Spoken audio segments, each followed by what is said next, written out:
Welcome to our study, and thank you for being here. Thank you for being interested in what we're looking at here, which really is something that informs what we're doing on the Buddhist path, which makes it, you could say, highly motivating. And really, in terms of, you could say, looking at the forefathers and foremothers of the lineage, this is very, very helpful in terms of our practice, namely having this certainty in the view, and also really understanding the culture around our knowledge of the Buddhist teaching, our knowledge of the world. So this is a good thing. As always, we begin with cultivating this attitude of bodhicitta, thinking how this is something that remedies the core issue of suffering universally, namely the ignorance in which sentient beings spin into confusion and actions that drive suffering. So we're looking at the very root of suffering universally, and we do this with a recognition that innately sentient beings are not what they do and say and think in their confusion. Sentient beings are not ultimately driven by these patterns of confusion. And as such, all sentient beings, not only are they innocent, but they are innately Buddhas. They are innately in possession of a ground that is completely free from confusion. So that is what we wish to uncover, and also we wish to enable this to take place in others as well. So this is what we call preparation with bodhicitta. So invoking then the wisdom body of Jamgön Mipham Rinpoche,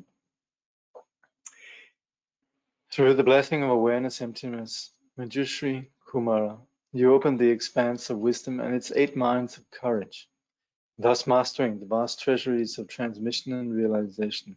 Mipham Manjushri Gosha, I supplicate you. So we're presently looking in an overview of Jamgön Mipham's Buddhist works. But it's more really than just, you could say, works in a written sense, but it's more his activity. So we're looking at then chapter 5, unity, Sungjuk or Yuganada. And this is what we often refer to when we talk about the unity of appearance and emptiness, clarity and emptiness, bliss and emptiness, awareness and emptiness. This unity that phenomena cannot be grasped, the nature of reality is completely ungraspable. It's empty as such, and yet it's luminous. It possesses appearance, bliss, clarity, all of these things. Now, as we approach this, we're going to be looking at 2 aspects that are really essential for us to appreciate the teachings that we have, to understand where they're coming from, what their style is. And that's where we're looking at 2 ways of actually engaging the path. You could say one comes from below and one comes from the top. Anyway, Duckworth then says, a central thread that runs through Mipham's interpretation is the interplay of conceptual dualistic mind and non-conceptual, non-dual wisdom. So these are really the 2 aspects for us that enable us to appreciate these 2 approaches. One is the one that's analytical and very gradual, working with our confusion, gradually eliminating it, gradually uncovering Buddha nature. And the other one is one that recognizes that for us to engage in the path from the very start, we do that because we innately are not confused. There's a purpose with removing confusion, is that underneath this confusion, there's something that's not confused. And that is then what we here referring to as wisdom. And this then becomes the scope of the non-conceptual wisdom and the path that really reflects that. So this has a lot to do with what we refer to as the gradual path, the resultant path, sutra, mantra, but also in terms of how we approach the path, in terms of study and meditation. And study is obviously where we engage our thinking mind. And we would be very foolish if we thought, oh, I don't need to engage my thinking mind. We might think that we don't think, but that's rather delusional. We do think, we do analyze, we do take positions, we do operate with opinions, attitudes, all of these things. So we can't just sort of pretend that we don't think, that we don't operate with an analytical mind. We might be lazy, and then we might say, well, when I'm practicing Buddhism, I don't want to engage all of me. I just want to have a little part of me, and that's sort of more from a rather sad sort of position of not really understanding what we're doing on the Buddhist path, which is deeply engaging our entire being. So that's where we cannot run away from mind. And also, what we're doing on the Buddhist path, we shouldn't underestimate ourselves. We possess innately Buddha nature. Innately, the teacher wants to show us that we are no different from the teacher. The Buddha wants not to have a whole score of followers.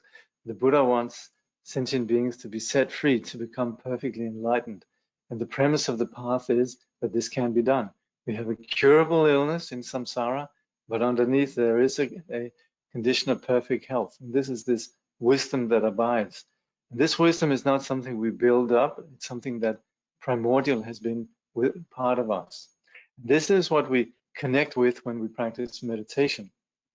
So both of these work together, the practice of analysis and the practice of meditation. So that's what we're going to be looking at. So mind and wisdom. So as you have read, and of course what I'm doing here is, yes, to some extent I'm summarizing what Douglas Duckworth is writing, highlighting some of the important points. Some places I'm actually, you could say, assuming that you have read it, then I'm adding some important perspectives to the discussion that I think is helpful. And some places I'm really just reading through what Duckworth writes, because some of it is just so perfectly clearly put. Anyway, the point about the mind, which I was just mentioning, is that yes, it's the delusional condition of duality. It's our ordinary consciousness, the way that we work in terms of thinking, I and my object, perceiver and perceived. That's who we are. That's the condition of sentient beings. Now, wisdom doesn't really operate within this kind of confused construct, and that is what mind is. It's a delusional condition. But as much as there is a delusional condition, it's not the final word on who we are.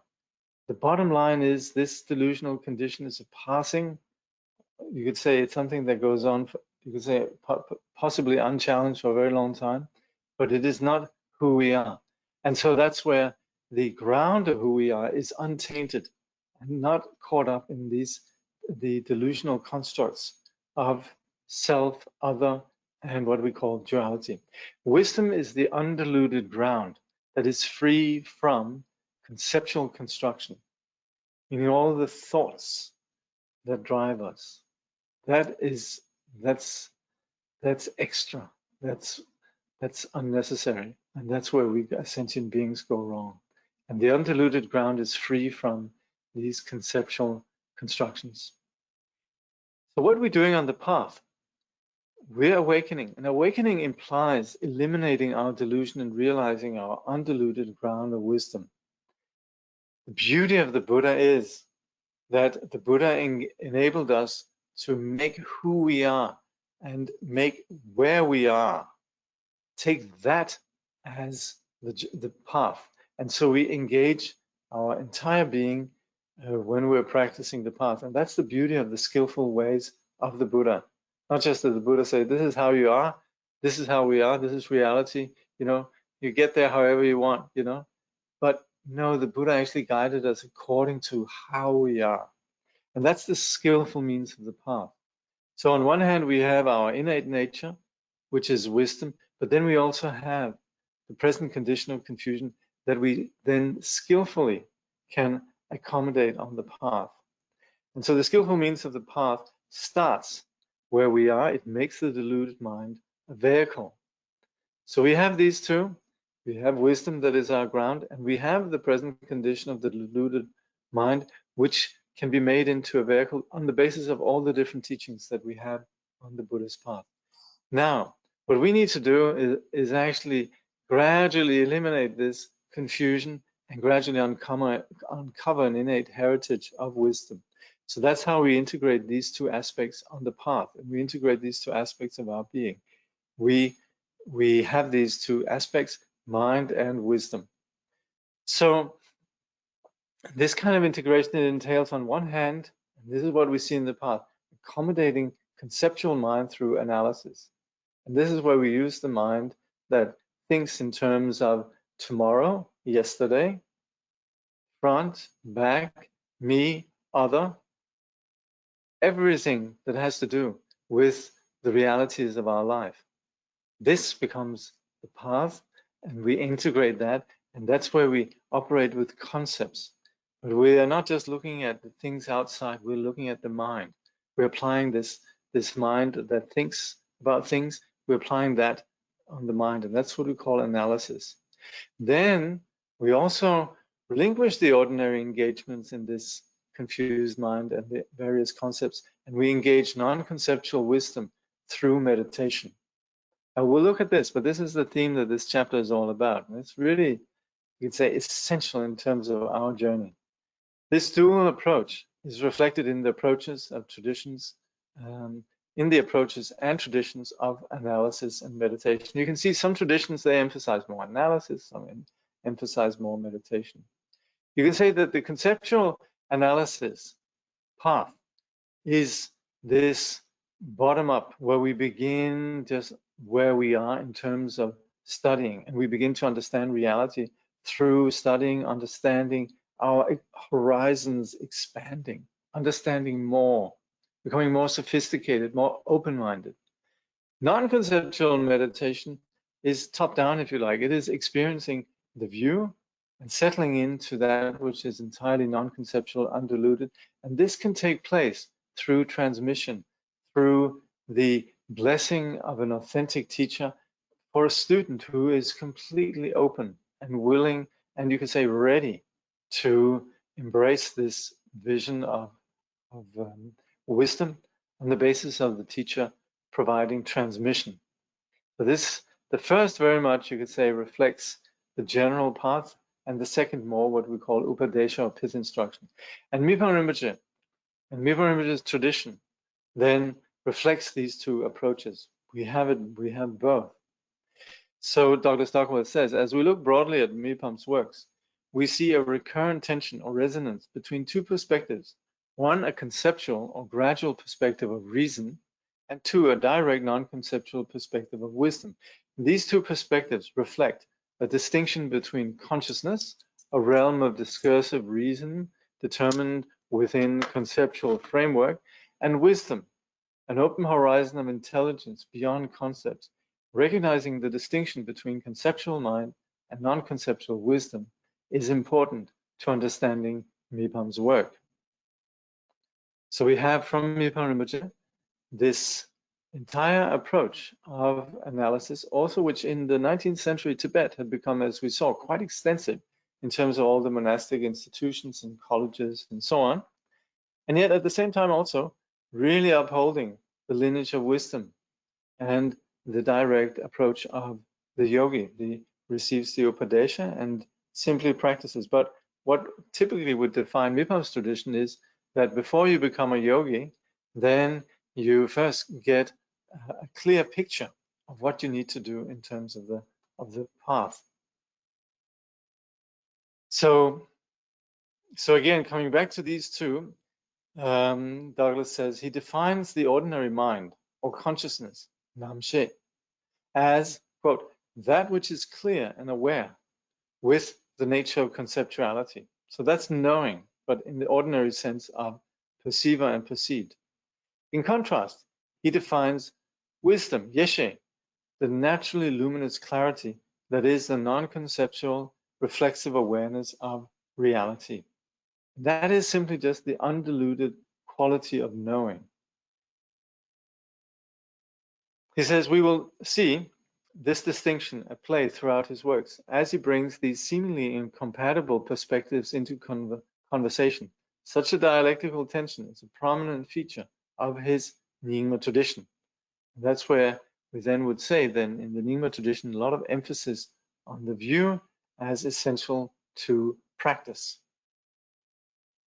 He says, on one side of this dialectic, we have the great perfection, and on the other side, the framework of conceptually driven analysis and rational approaches to truth.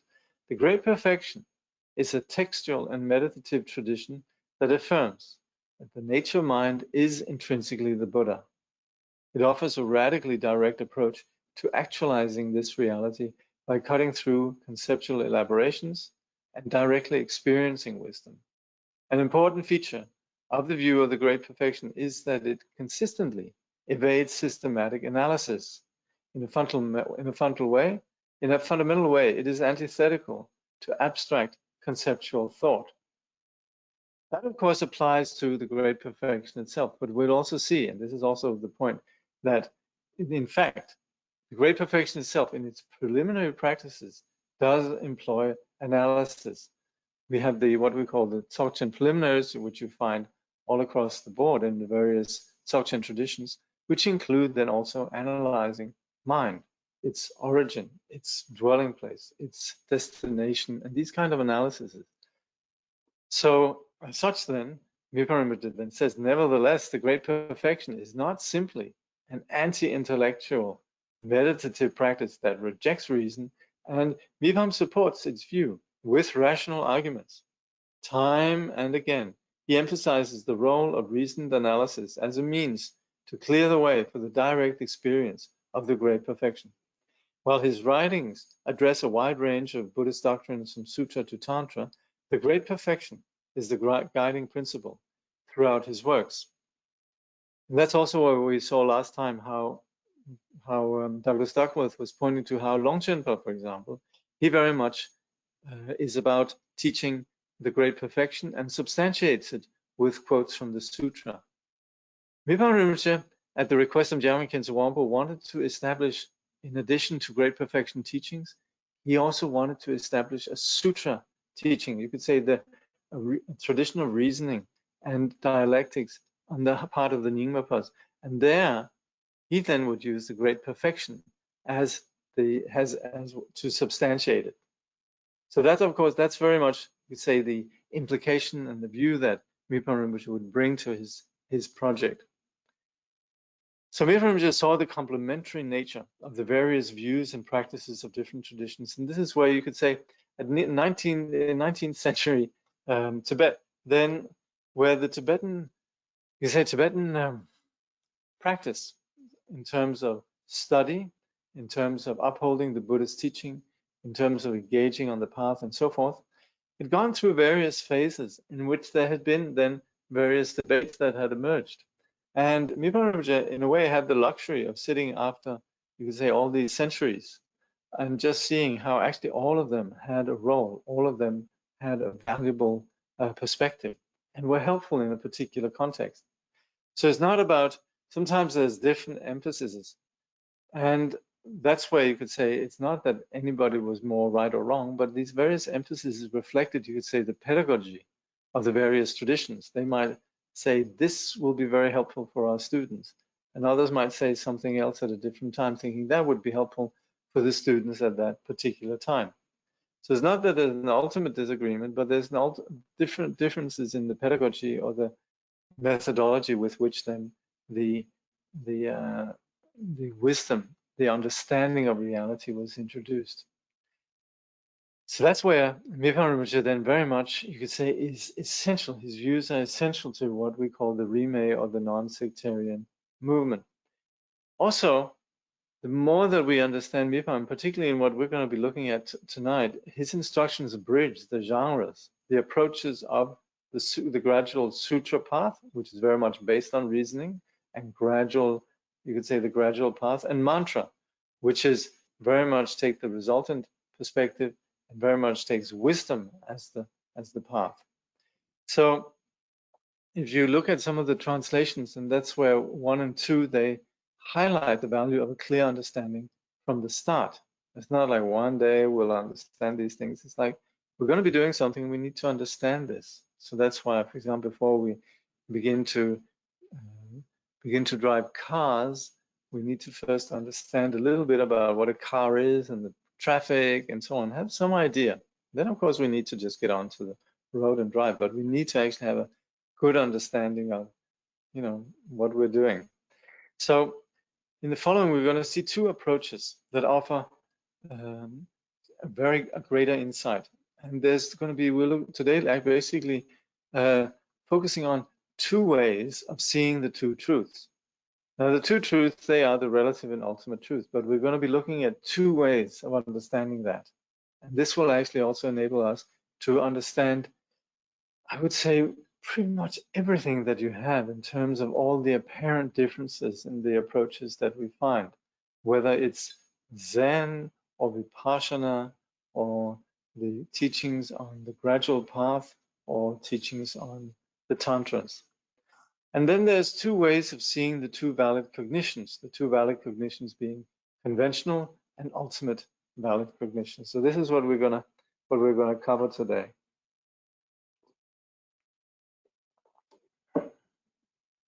So the two models of the two truths. So the two truths, we all know this is relative and ultimate. So there's two models of understanding the two truths. This is where then we're introducing something that is not always taught, but it's really essential and it's very important. Mipham then very much makes a point of highlighting that these two models work side by side.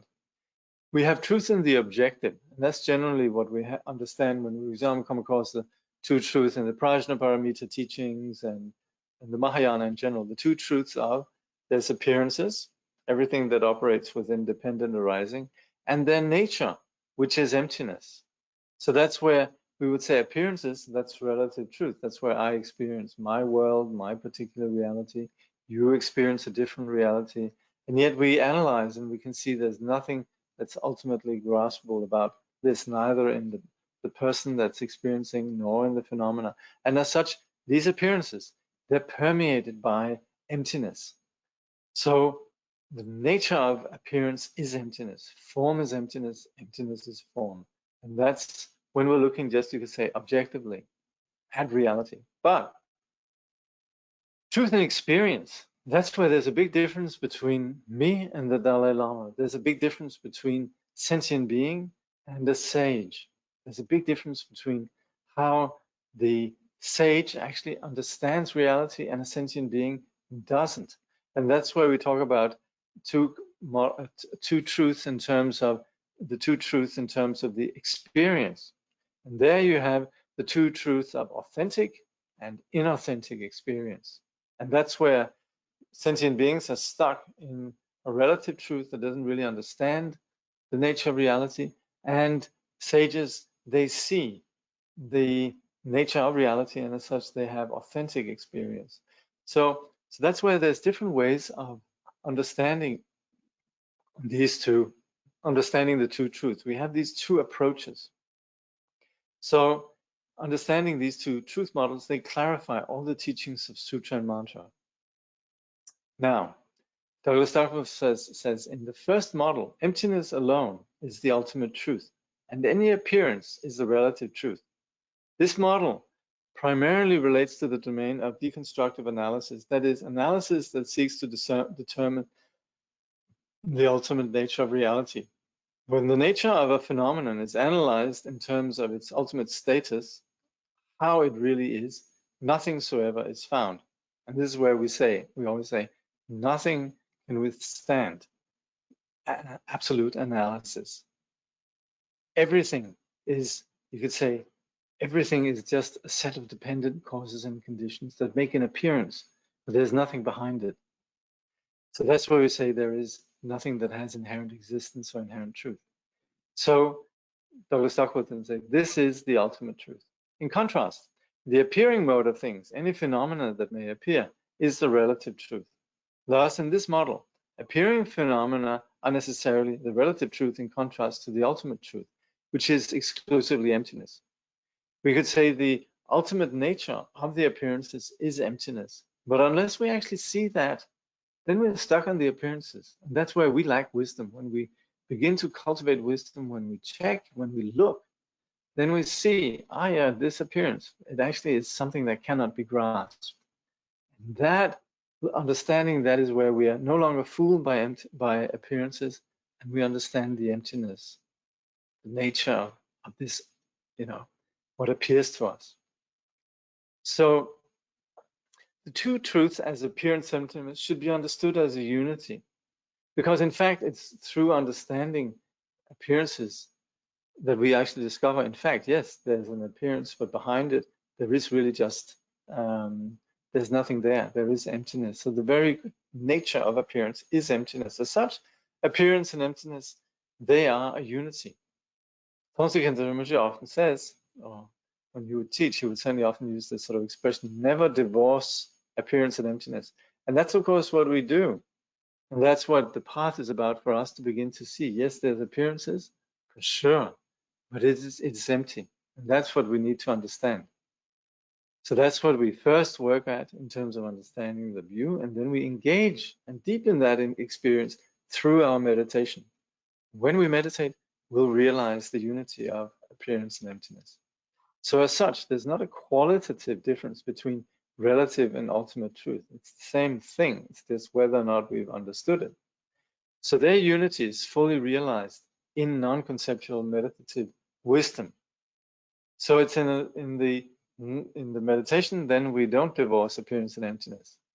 However, when we arise from meditation, that's where we begin to see things still, and we know we're still seeing them solidly on the basis of our confusion, and that's where we engage a conceptual understanding of emptiness. That's where we say to ourselves, oh, it's just like a dream, it's just like a mirage, it's just like an illusion. And that's a conceptual activity that just reminds us, oh yeah, it's all like a dream.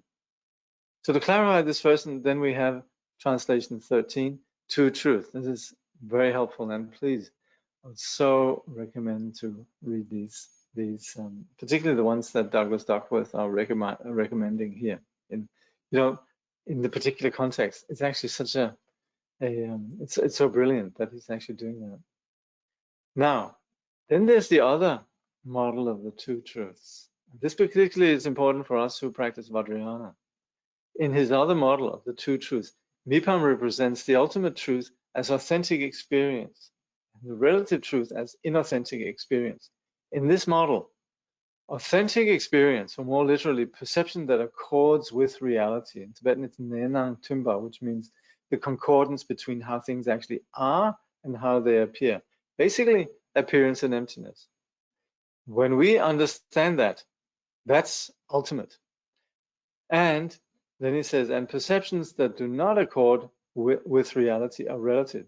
And that's where when we fail to understand that appearance and emptiness are a unity, then we're stuck as a sentient being in the relative truth. So in contrast to the formal model in which only emptiness is the ultimate truth and all appearances are relative, in this latter model, the experience of meditative wisdom, that is unity, is ultimate. And that's why, like we said before, when we rest in meditative equipoise, then there's no divorcing appearance and emptiness. And that's where it's not as if appearance is less ultimate than the emptiness nature, because there's no divorce taking place. We're not fixating on appearances. We're not giving them any, we're not imputing any reality onto them. So it says, rather than being driven by a deconstructive analysis to establish that phenomena are empty, this model concerns the process of experience. And that's where then we engage this understanding that phenomena, or rather, this is the scope of yogis that then don't divorce appearance and emptiness. And as such, what we call absolute truth is not about emptiness, it's about not being deluded by appearances. And that's where, when a yogi, as such, in this context, understands absolute truth, it's just understanding that appearance and emptiness are not two different things. Not understanding it, relative truth, well, that's the condition of somebody who is deluded, somebody, an ordinary sentient being. So that's where, in this context, all phenomena for the yogi are absolute truth. because they're understood as appearance and emptiness. And that's where there's the whole approach of engaging appearances. And as we will see, this is the foundation really for the Vajrayana pure perception and engagement of the inner tantras. So these two, as the authentic, inauthentic model is founded on experience, and that's our perceiving subject. That's where, when appearances and emptiness agree, that is authentic experience, absolute truth. When they don't agree, that is inauthentic experience, relative truth. So basically, when we're talking about here, we would say when there's wisdom, that's ultimate truth. When there's confusion, that's relative truth. But see, wisdom and confusion, where does that exist? It doesn't exist out there in the phenomena. It exists in the perceiving subject. So this model, which differentiates between confusion, non-confusion, authentic, inauthentic experience, this is all about the two truths as they unfold in terms of the dimension of experience. The other one that we're talking about, that's different. Unlike the first model, there is a qualitative difference between relative and ultimate truth. So that's where it's about our experience. So the first model is just about how are things. And that's why, yes, in meditative equipoise, the bodhisattvas can engage in that. In post-meditation, then hopefully they can engage it. But there is also this conceptual approach of seeing everything as a dream as such. So that's where the way that the two truths are understood in what we call then the middle turning of the wheel, or the one that emphasize more the objective dimension, is just about, you could say, understanding how appearances ultimately are empty, but it's about the objective. So this particular model here, then, the authentic inauthentic model, is where there is a qualitative difference between relative and ultimate truth. Now, relative truth then is diluted inauthentic truth. It's confusion. Ultimate truth is non-diluted authentic truth. That's absolute truth. The difference lies in whether or not there is experience, whether or not there is realization. So relative truth is based on the diluted conceptual mind. Ultimate truth is based on non-conceptual mind. So you can see when we have the Heart Sutra and the Prajnaparamita teachings in general, they're mainly about just understanding the nature of reality. Here, we're looking more at the subject. Is the subject confused or not? So the distinction between wisdom and consciousness, or awareness, jigpa, and mind, sem, has a central place in the tradition of the Great Perfection. Also, the division of authentic, inauthentic experience is the way the two truths are represented in traditions that affirm other emptiness, in contrast to the true truth as appearance and emptiness, which is primarily associated with the view of self-emptiness. So when we have the traditions that emphasize what we call other emptiness, these are the traditions that emphasize Buddha nature. They're the traditions that emphasize wisdom. And this is the third turning of the wheel primarily. They all are about the mind. Is it confused or not? Are we engaging awareness, or are we engaging, you could say, the unawareness of just the ordinary mind? So this is all about, you could say, what's happening at the level of the subject. The traditions that are more about self-emptiness, they are more about how all phenomena are free from conceptual, all phenomena are empty. And as such, they're more interested in understanding than the appearance and emptiness as we first explained it. That's where we more look at the objective. Now, these two work beautifully together. But there has been a little bit, some of you know, then there has been sometimes squabbling between what we call the other emptiness, the shentong, and the self-emptiness, rangtong. And some would claim one is the definitive meaning, others would claim, no, this is the definitive meaning. And the beautiful thing about what we have here, ... is that Mipham says they're equally valid. They're equally definitive meaning, they're equally true. We could say, coming from a Western philosophical tradition, one is an ontological perspective, Another is a phenomenological perspective. One is about just understanding reality objectively. The other is in terms of experience. Is experience confused or not confused? So other emptiness, Douglas Duckworth then says, refer to a phenomenon's lack, meaning its emptiness, with respect to something else, like wisdom's lack of defilements. So that's why we would say other emptiness is saying that, well, there's emptiness everywhere except wisdom. That's not empty. So that's why we say everything else, all the other stuff is empty, but not wisdom. So that's why we say wisdom then is empty of what is other. It is empty of what is other. In contrast, self-emptiness can be understood as a phenomenon's lack with respect to itself, meaning there's an absence of self, even in regards to itself, like a chariot's lack of real existence. This is where the kind of analysis that we find in the teachings of the Madhyamika Chandrakirti's work on Introduction to the Middle Way. It is empty in and of itself. That's why they say everything is empty. Even you could say wisdom itself is empty. So traditions that affirm other emptiness, such as the jhana, tend to emphasize the experiential dimension of meditative equipoise and hence highlight the model of the two truth based on authentic and inauthentic experience. On the other hand, the predominant way in which the two truths are set forth in traditions that emphasize a deconstructive analysis of reality, like the Gelug, is through the appearance emptiness model, in which the ultimate is simply emptiness and the relative is appearance. Mipham brings both these traditions together by showing how both models and both approaches to experience in meditative equipoise and post-meditation are important means of relating to the two truths in Buddhist scriptures. That is where all of a sudden we can see the point of pure perception. We can see this is where we are engaging then an undiluted, you could say, engagement with the phenomenal world. There's nothing. There's not that emptiness is more real than the appearances. It's about experience. It's about having or not having confusion. Again, we have these famous quotes, in the Upadesha tradition, such as from Tilopa, where he says, "Naropa, you're not deluded by the perceptions. You're deluded by your own fixation. Cut the fixation, Naropa."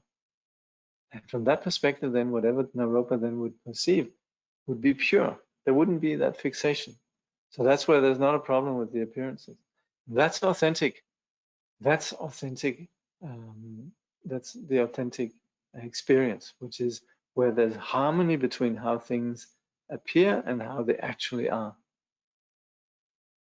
So Douglas Duckworth says, moreover, both of these models of the two truths play a key role in the way Mipham brings together the middle and last wheels of Dharma.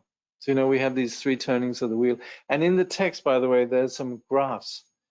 I have chosen not to go into those graphs because I'm just thinking trying to explain these would probably, just for the present purposes, become more confusing. But I would like you to study them and look at them, and together with what Douglas Duckworth is saying. I'm quoting some of what he's saying, but I'm also going to be sort of, you'd say, backing up what he's saying, coming at it from a slightly different angle. Anyway, he says here, both these models of the two truths play a key role in the way Mipham brings together the middle and last wheels of Dharma. The primary way in which the two truths are expressed in the middle way of Dharma, the middle turning, the second turning of the wheel, such as the perfection of wisdom sutras, is through the appearance emptiness model, in which emptiness is the ultimate truth and any appearance is necessarily the relative truth. In contrast, the primary way in which the two truths are expressed in the last wheel of Dharma, in the mind only and Buddha nature sutras, is through the authentic, inauthentic experience model, in which non-dual experience is the ultimate truth and dualistic experience is the relative truth. Unity's empty aspect is the primary subject matter of the middle wheel of the Dharma, while its aspect of appearance or clarity is the primary subject or primary subject matter of the last wheel of Dharma. So when we talk about the unity of appearance and emptiness?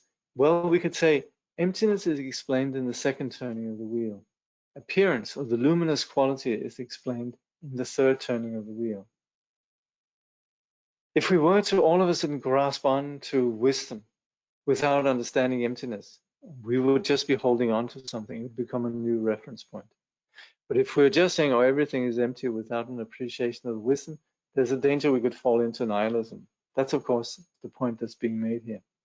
So you could say there's a difference in emphasis in the teachings that emphasize emptiness and those teachings that emphasize wisdom or Buddha nature. So these are roughly then what we say they correspond to the middle and the last turning of the wheel. And they're both definitive meaning. And in both cases, middle and third turning of the wheel, second, third turning of the wheel, we also find, in the teachings of the Prajnaparamita, of course, we find references to wisdom. And of course, in the third turning of the wheel, we find teachings on emptiness. So we sometimes do associate these traditions, the two turnings of the wheel, with sometimes a little bit more with the Madhyamika, a little bit more with the Yogacarya, but they actually work beautifully together. That, of course, is what is the point here. And this is also where Longchenpa and Mipham Rinpoche, they both make you could say, a strong point about this. But nevertheless, for us to understand how the different teachings, you could say, hang together, we also want to understand what are their differences. So that's where the self-empty traditions, the Rangtong, they assert the second turning of the wheel as definitive. So in these traditions, Rangtong, then you find emphasis on the empty aspects, the lack of inherent existence.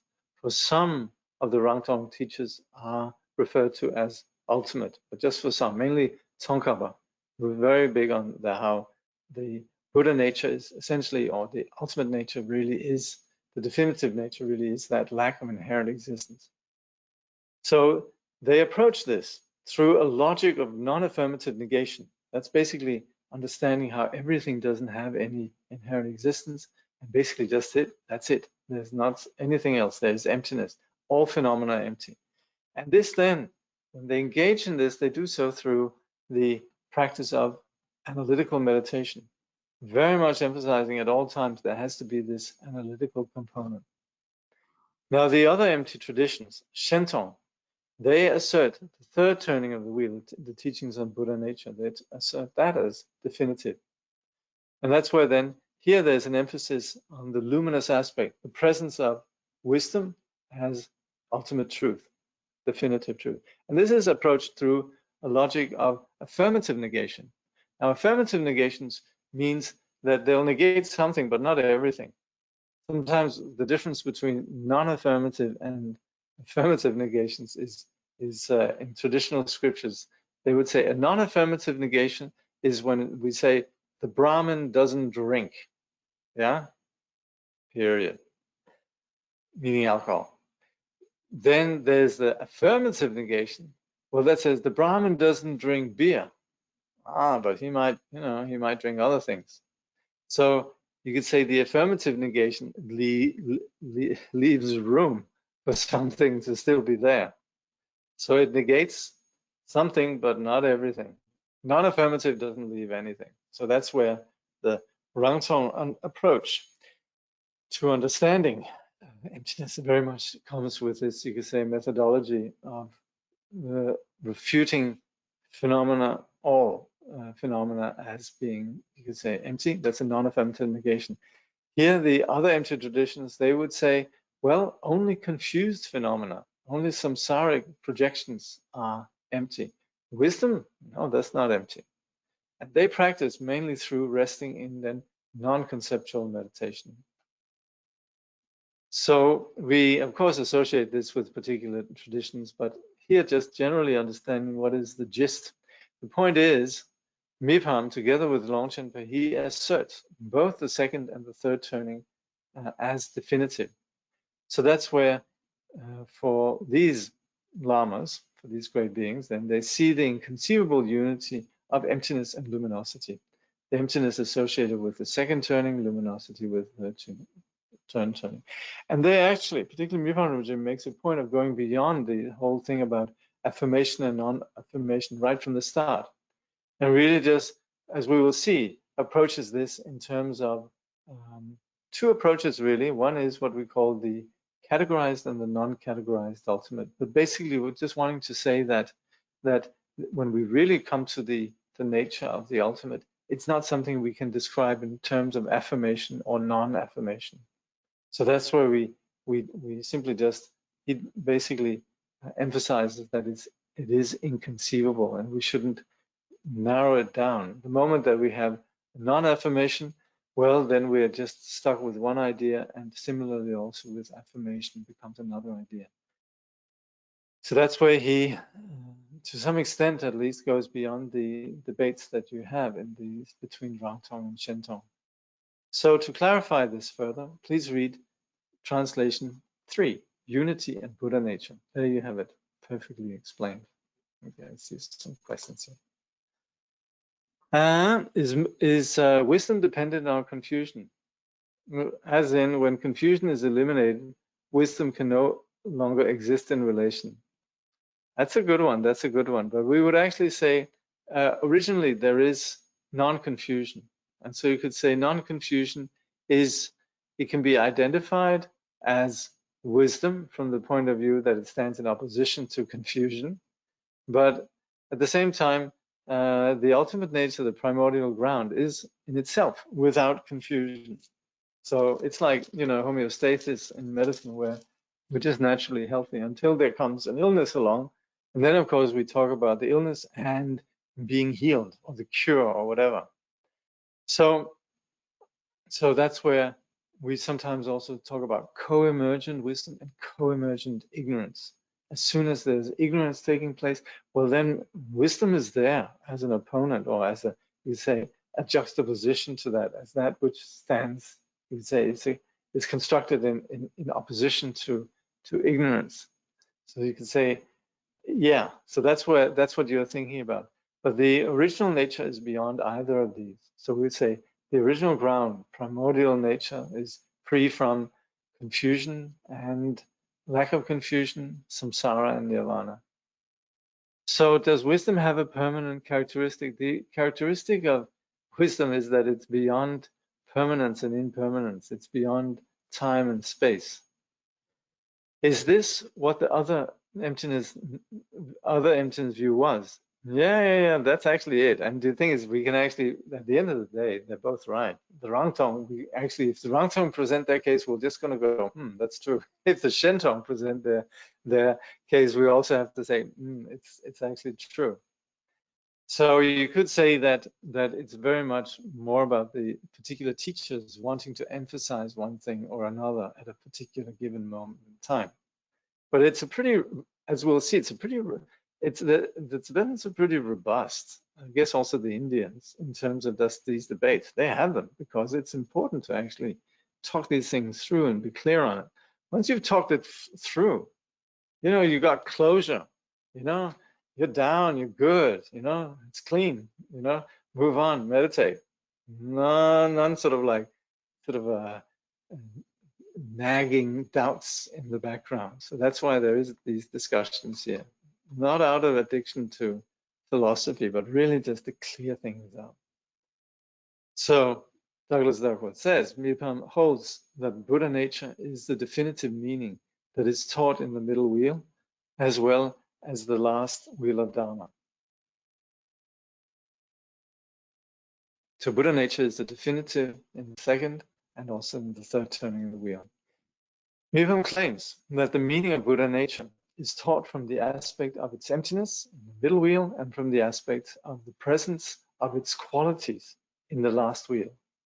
This synthetic interpretation is an important means by which he integrates the vast traditions of activity associated with Asanga and the third turning of the wheel, the last wheel, with the tradition of the profound view associated with Nagarjuna and the middle wheel. This is important. The thing is, when we talk about experience, which is the subject of the third turning of the wheel, what we call then which is associated with the Yogacarya, the vast tradition, etc. It's because there's so many things to be said about in terms of experience. But at the same time, for us, our experience to be authentic, there has to be lack of delusion. And that's where you need the realization of the profound view. That's the emptiness that Nagarjuna taught. So as much as one talks about the experience and the other talks about the actual nature, if you like, ontology, phenomenology, then at the same time, they actually don't, from Mipham's view, there's just, it's two aspects of the same thing. It's talking about Buddha nature. Now, so then Douglas Duckworth continues, his integration responds to a long history of debate in India and Tibet as to the real meaning of the Buddha's intent and how to harmonize the teachings of emptiness with the teachings on the positive qualities of Buddha nature. He also states that understanding Buddha nature in this way is an important part of understanding the Vajrayana, because the Vajrayana is so much about integrating all the vast qualities of Buddha nature, all the countless mandalas of secret mantra, all the intricate ways in which we engage all aspects of our activity.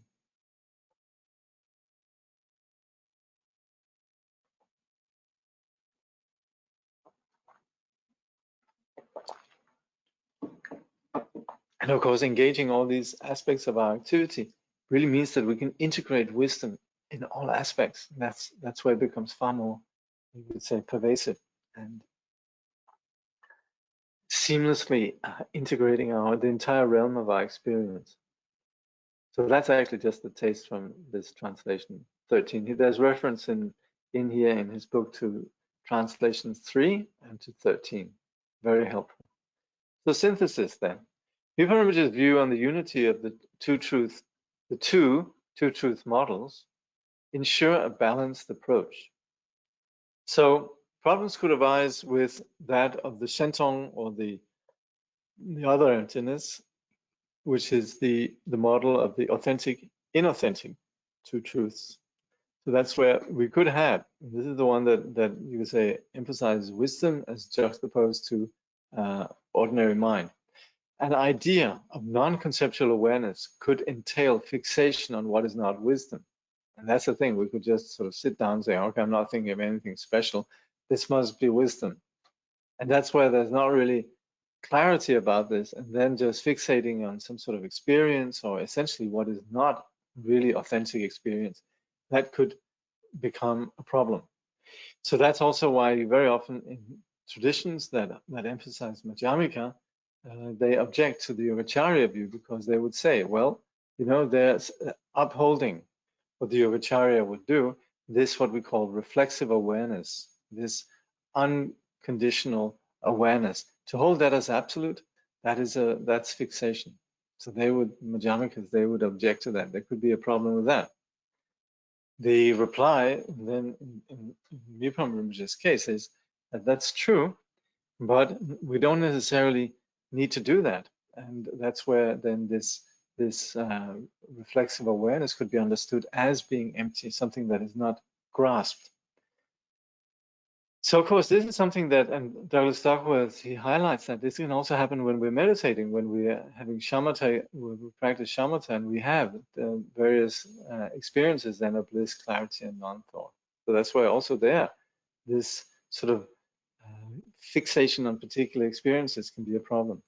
So in general, the problem about what we don't want to happen is then when we talk about the authentic, inauthentic model, then that we fall into fixation on the idea of wisdom or the idea of non-conceptuality.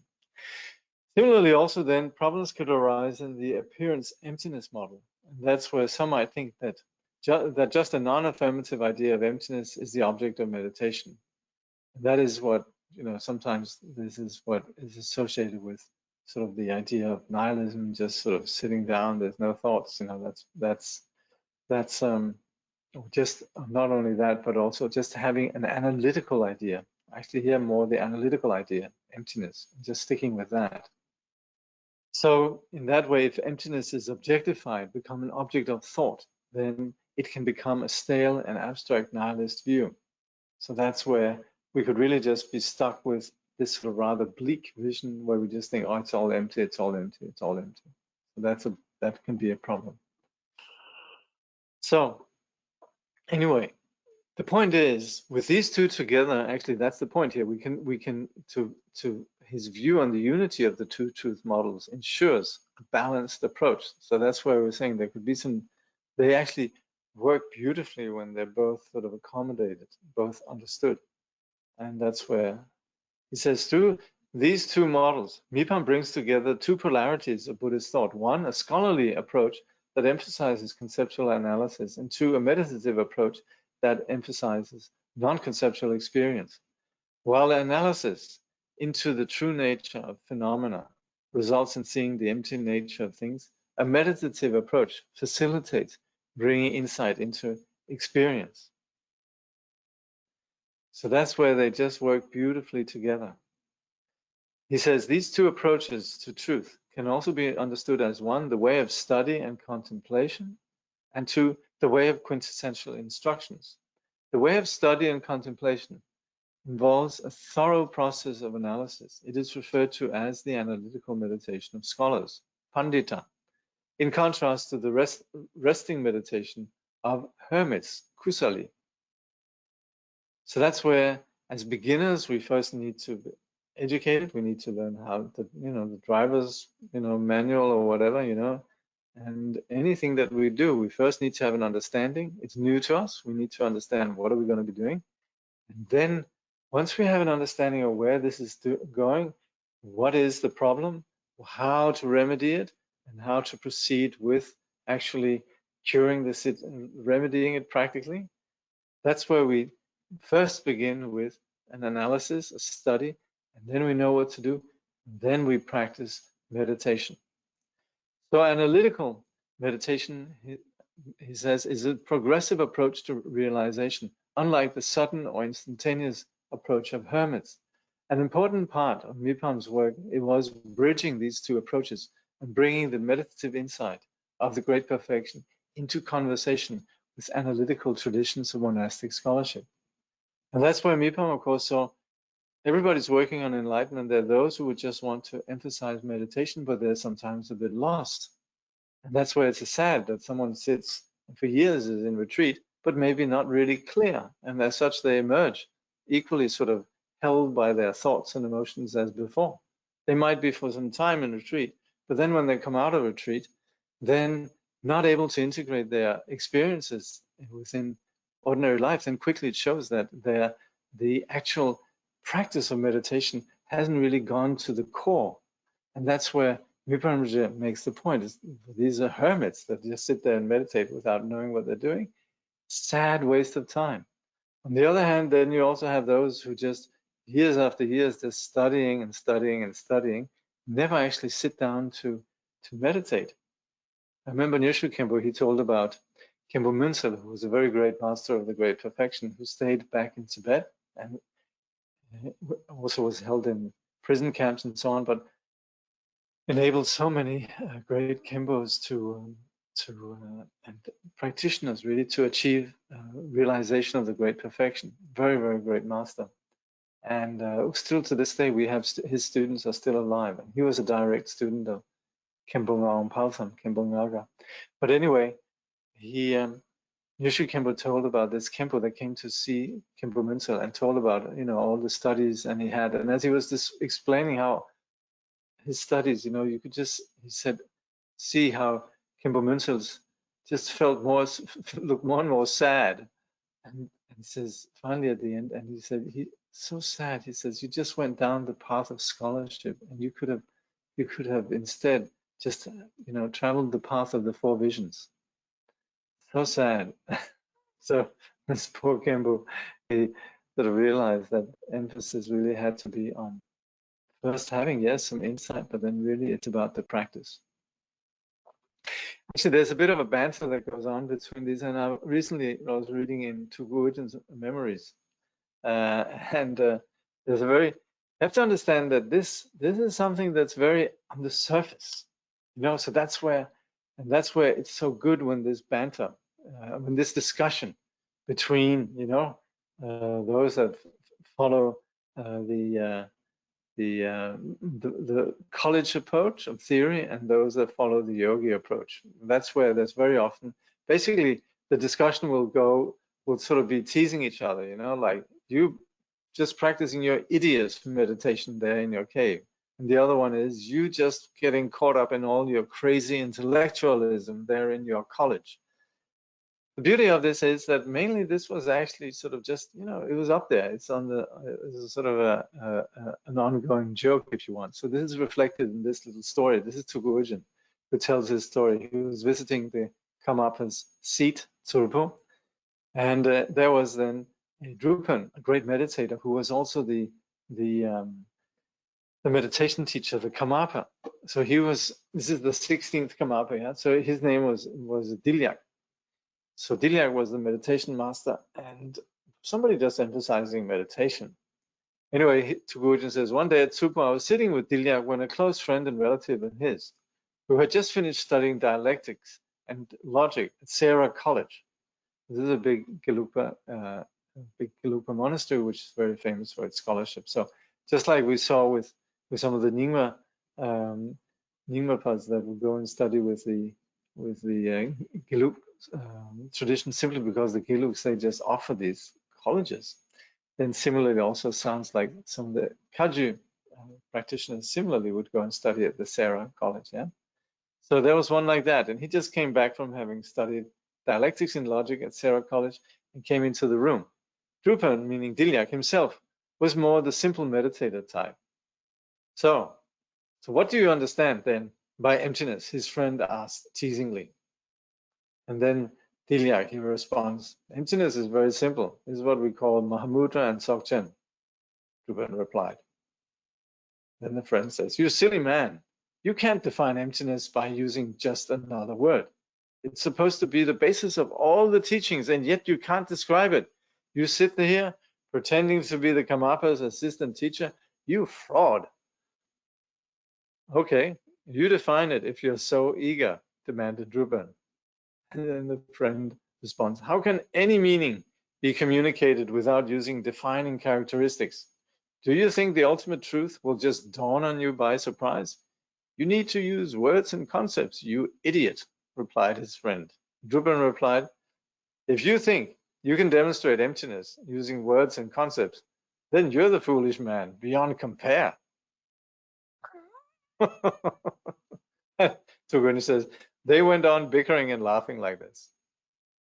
That's an important point. It's good to laugh at it, but it's really important not to get bogged down by it.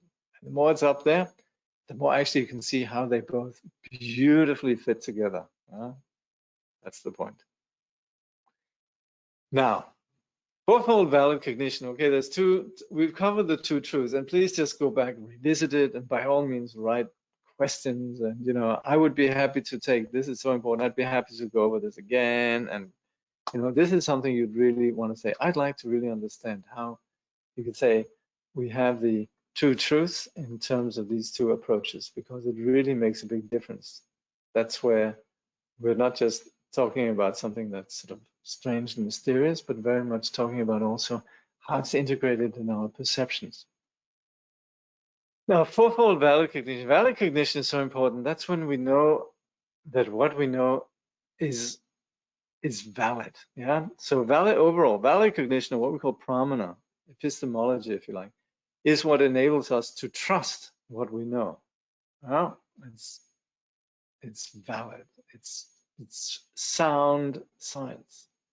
And the Buddha prescribes in the Kalama Sutra, you know, where the people say, how do we know what gurus say is true? He says, don't get caught just on, don't trust your faith, but trust what you can verify by your own reasoning. Yeah.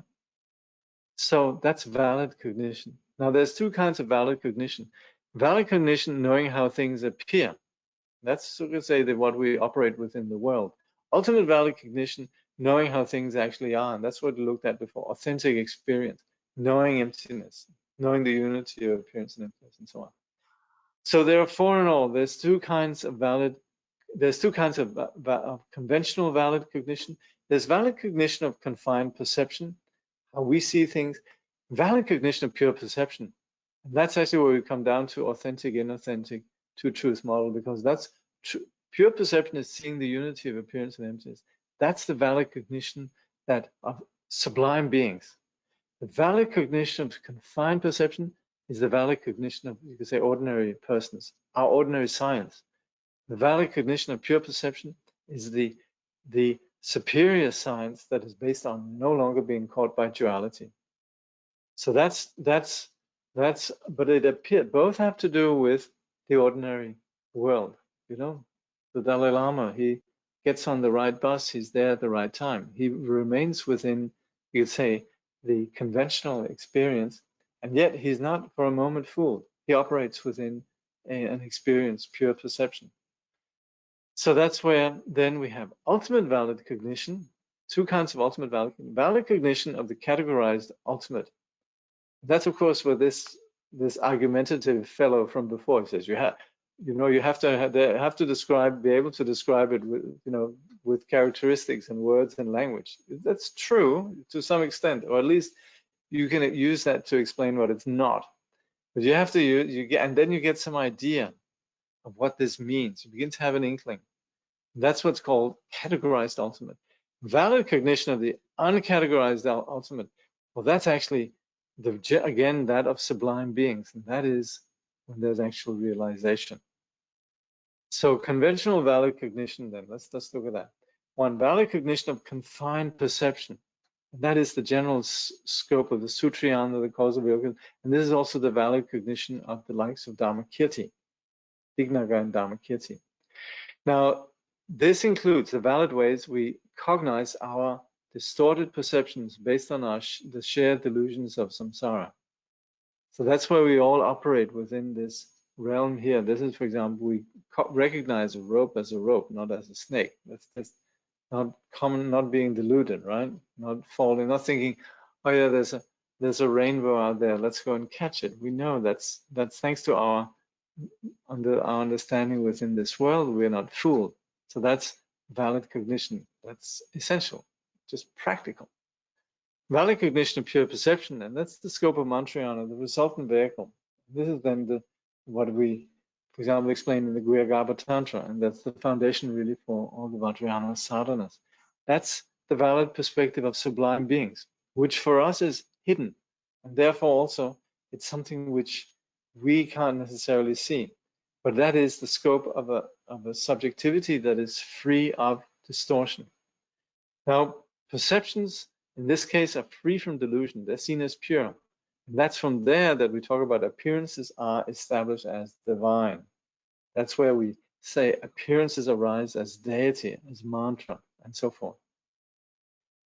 So Douglas Duckworth says, Mipham argues that it is extremely closed-minded to think that only ordinary confined perceptions is the final word on conventional reality.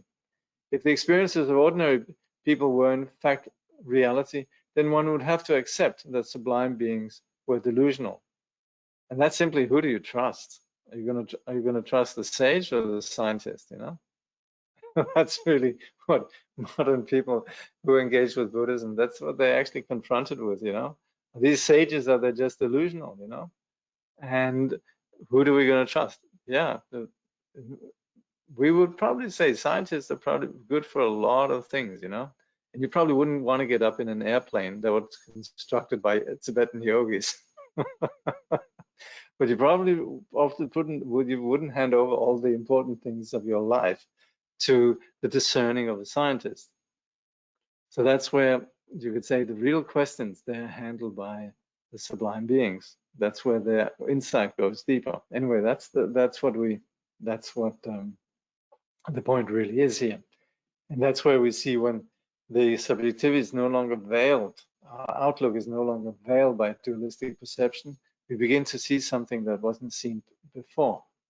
So of course that's what for us is something that's hidden from view, but which is the direct scope of sublime beings. So we can see, Douglas Duckworth says, we can see that pure vision is a mode of wisdom's experience, and confined perception is the experience of a distorted mind. The former pertains to a heightened awareness of the divine nature of appearance, where appearances are perceived as deities, sounds as mantras, and thoughts as wisdom.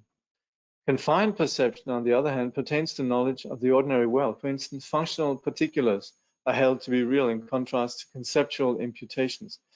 This refers to the pramana that we have in the case of the Sochantika tenet. Anyway, that has more to do if you look at the grid that Douglas Duckworth has included. You'll see their reference to the contrast between functional particulars and conceptual imputations, what we call general phenomena.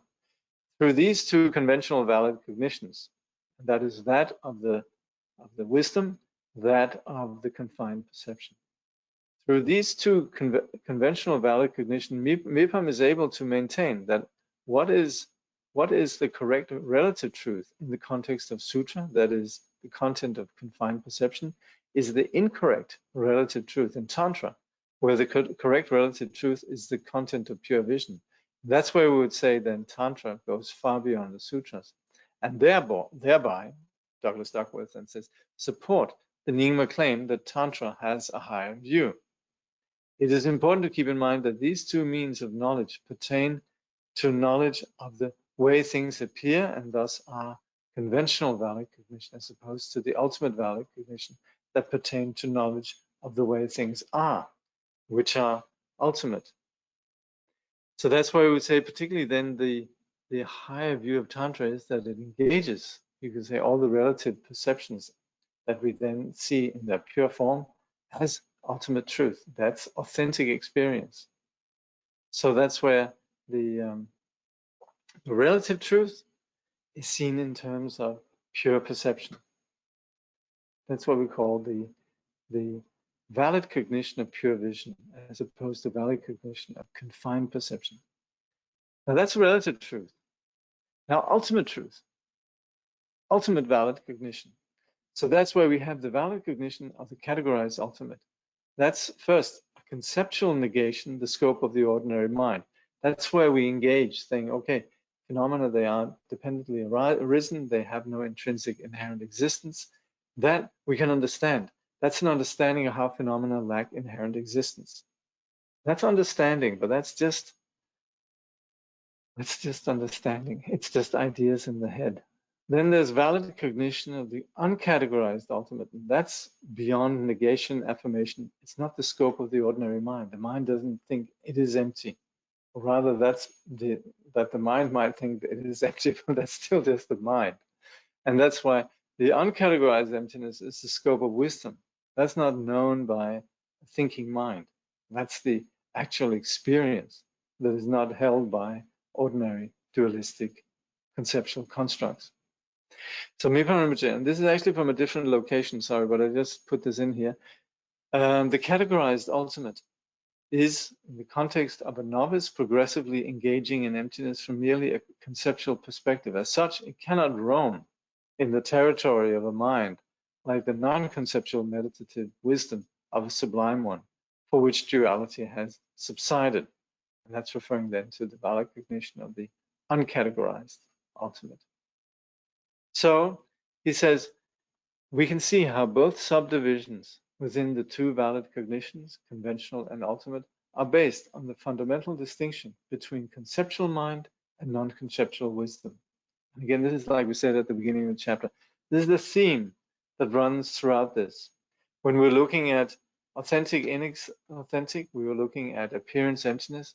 This has more to do with understanding really the tension between wisdom and mind. And similarly also, when it comes to the valid cognition that analyzes or experiences absolute truth and relative truth, again, there's difference whether it's the ordinary mind or whether it's wisdom. So he says, inauthentic experience involves the distorted mind, confined perception, and the categorized or conceptual ultimate. Authentic experience, on the other hand, is wisdom, pure vision, and the uncategorized or non-conceptual ultimate. So this is something that I forgot last time actually to mention, but I guess that's all right because it's sort of very appropriate now. I forgot to mention one work which is studied widely in the Nyingma Kagyu and also Sakya tradition, which is what's called the Sherab Relchi, the Mipham's sword of wisdom. And I'm actually going through this on Wednesday mornings. So, and you can just join there anytime. There's also recordings, so you can get these links on the website. But anyway, this covers what we've been looking at here: insights into valid cognition, the two truths, their inseparability, understanding the Sutrayana, Vajrayana, understanding Vajrayana, pure perception. Particularly also what we have in Vajrayana is what is known as the higher two truths: purity and equality, in which relative truth is understood as intrinsically pure, like we were saying, establishing appearances as divine, and equality, in which samsara and nirvana, there's no difference between them. So that's the way that the two truths are engaged in the Vajrayana, and this is quite significant for at least for practitioners, these understandings, and particularly in Nyingma sadhana, so much reference to this purity and equality in the liturgy, but also in understanding the scope of what we're doing. All right. Yeah, you're welcome to write any questions. Actually, while you write questions, I'm going to read a little story. Let's just see here. I came across this some time ago, and also this is also from Tugurjen's memories. So, and this is Tugurjen speaking then. He says, I remember some outstanding meditators living around Dechenling. They did nothing but train in the natural state of mind, wearing only a simple sheepskin coat and eating little more than tsampa flour and the occasional piece of dried meat. Beneath them, they had a few planks covered with a sheepskin, in front of them a small table, and below it one cup beside their bag of tsampa. People who make up their mind only to practice don't seem to need much. Among them was a nun living in a small shack. She had no possessions.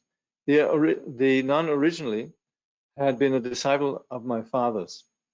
While still quite young, she had walked all the way to Mount Kailash and back. I knew her personally and found her simplicity truly inspiring.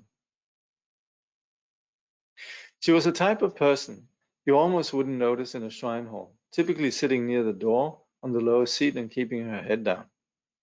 She was pretty unusual. She would do 500 prostrations every day. At one point, she asked to have her door sealed up with mud and stones, something in Nangshan we called sealed retreat. Only a small opening was left, just big enough to pass meals and provisions through. She stayed like that for 1 year and then unsealed the door. She would alternate like that from 1 year to the next. Normally she didn't talk to anyone, and all you could hear was the soft murmuring of her clear and melodious chants. Once, while passing through the area, the chorling of Nathan, this might have been Ujjain Tabgil Zigakondral Rinpoche's father. It might also have been his previous life, not sure. Anyway, he stopped at her shack and stuck her head in the door. He wanted to check whether she was just a tenacious but stupid meditator. He called in to her. What are you doing in there? Are you hibernating like a little marmot, trying to sit still for a long time, resting in a state of stale quietude? No, she calmly replied. I'm sustaining the state of original mind, just letting be in uncontrived naturalness. This mind is empty, and an emptiness that is empty by itself doesn't require me to do anything. Once she had explained her practice to him, he felt there was nothing he needed to teach her. He later told me this story, remarking, "This was the most impressive old nun I have ever seen. She had nothing more than the bare essentials and darn fine practice. She spent her life there, supported by various people. She was quite old by the time the communists came, and she refused to leave, saying, 'I'm sure they will give me a hard time, but so what? I can take it.' She was still a nun when she passed away. This old lady exemplifies one of the most resolute meditators, but most of the nuns there had an outstanding perseverance."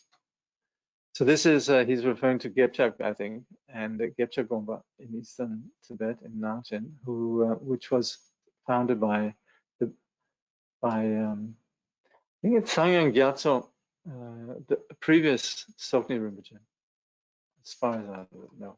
Yeah. Okay, let's see if there's any questions. May I know more about the 8 minds of courage in the open supplication? Sorry, I didn't get the Tibetan term you introduced last time. It's, yeah, Popa. I'll look into it, but yeah, I'll see if I can find anything. I actually presently don't know. I could research it, but we talk about Popa. I think it's Pobe Tergye, which is an aspect of Dharani, or an aspect of Sung.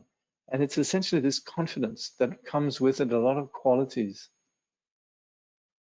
So the qualities of wisdom, prajna, and that's where also this is associated with the ability to benefit others through what is it? Chit sum sum, chit sum sum. It is through writing, through debate, and through composition. What is the valid cognition of pure perception of the rope, which we truly see? Yeah, that is understanding its nature as essentially completely empty, and yet being the unity of appearance and emptiness. We would see this in terms of the Dakini. So we would see this, we could say, the display of phenomena in terms of the 5 expanses or the 5 mothers. So that's where there's the rope, but it's also understood as ultimately pure and ultimately empty, but also that emptiness has this vibrant quality. So that's where all the 5 elements are understood in terms of the five mothers, or the 5 wisdom dakinis.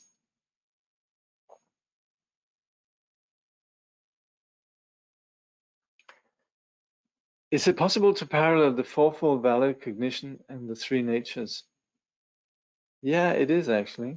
Yeah, the first 2. No, wait a minute. The first of each corresponds to the imaginary nature, and as gradually the dependent nature is unveiled, we experience the pure dependent nature, and that's where eventually this leads to the pure perception of, you say, yeah. So it's on the basis of that's actually very good, because of course we could say ultimately at the time of the completely perfected nature, any kind of all dharmas we would say exhaust, but at the level of the gradual elimination of obscuration that obscures the impure impure dependent nature, then gradually there's the uncovering of the pure dependent nature. So that's where the second aspects of the conventional and the ultimate valid cognitions become manifest. So yes, yeah. Or is the question of parallel the two futility, non generous, more concepts and confusion? No, this is complete. It actually sticks together very well. Yeah, works beautifully. 3 natures are actually really good for also understanding what we're talking about here. Yeah, it's not mentioned, but it is actually very, very helpful, because it integrates the both the experience of confusion and elimination of confusion, and particularly then the luminous qualities that are unveiled on the basis of eliminating confusion. And that's where the 3 natures are very helpful also for understanding that process.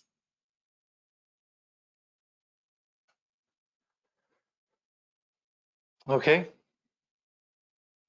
Thank you very much for joining me here. Next time, read chapter 6, mind only in the middle way. Yeah. By this accumulation of merit, may I obtain all-seeing omniscience, and may all faults be defeated. The whirling, turbulent waves of birth, aging, sickness, and death, from this ocean of samsara may I liberate beings. May bodhicitta, precious and sublime, arise where it has not yet come to be, and where it has arisen may it never fail, but grow and flourish ever more and more. Through all my lives may I remain at your lotus feet, and study, reflect, and meditate on your texts again and again.